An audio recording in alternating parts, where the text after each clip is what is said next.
Ipinagdiwang ngayong Mayo sa Butuan City ang ika-27 taong Balangay Festival. Ginugunita sa festival na ito ang relasyon ng China at ng Butuan bilang trading partners. Ipinagdiwang ngayong buwan ang isang buwang selebrasyon ng ika-27 taong Balangay Festival sa lungsod ng Butuan. Ayon kay Alkalde ng lungsod, Ferdinand Jun Amante, sinisiguro ng lokal na pamahalaan na may pakita sa lahat ang angking yaman at kultura ng Butuan. Inumpisahan ang selebrasyon noong Mayo 1 sa pamamagitan ng parada at mga programa sa Ginggona Park. Sinundan naman ng ribbon cutting sa Balangay Trade Fair sa Street at Mary Rose Carnival sa Capitol Business Park. Ang Balangay ay salitang pinagmulan ng ginagamit natin ngayong barangay, isang uri ng barkong gawa sa kahoy na ginamit noon ng ating mga ninunong nanggagaling sa Malaysia. Yung make ng boat dito sa atin saka sa Indonesia and Malaysia, halos ba magkapareho lang. There's a peculiar way of doing it. Reverse yung, it's an art by itself. Ang huling mga expert nito, yun yung mga nasa Tawi-Tawi and Hulo.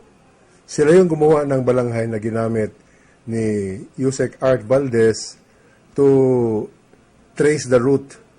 Naniniwala si Amante na ang unang sibilisasyon ng ating bansa ay dito sa Butuan, isang pagpapatunay ang mga balangay na nahukay sa iba't ibang parte ng lungsod na hindi nakikita sa ibang lugar ng ating bansa. Dito rin maaaring nagmula ang pinakaunang kalakalan sa pagitan natin at mga Inchik. Katunayan ang isang selyo ng isang dynasty sa China na nahukay kasama ang mga kagamitan sa naturang bansa. Ibig sabihin, there was actually trading talaga with China. At yung mga gold natin, umabot din sa kanila. So, ito ay documented trade relation with China through the Balanghay. Malaki din ang posibilidad na ang tinutukoy na Limasawa Island na tinutukoy ng ating kasaysayan kung saan unang dinaungan ng mga barko ni Ferdinand Magellan ay ang bunganga mismo ng Masawa River na matagpuan sa lungsod. Kung bakit? Sa account ni Pagafeta, ay nakasulat doon Masawa yata. We have a Masawa here. I've been to Limasawa, Ed.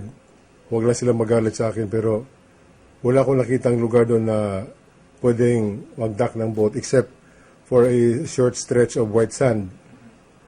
So kung ako yung traveler, I want land there. Kung totoo man ang lahat ng mga natuklasan ito, nangahulugan nga na may yaman sa kasaysayan ang lungsod ng Butuan.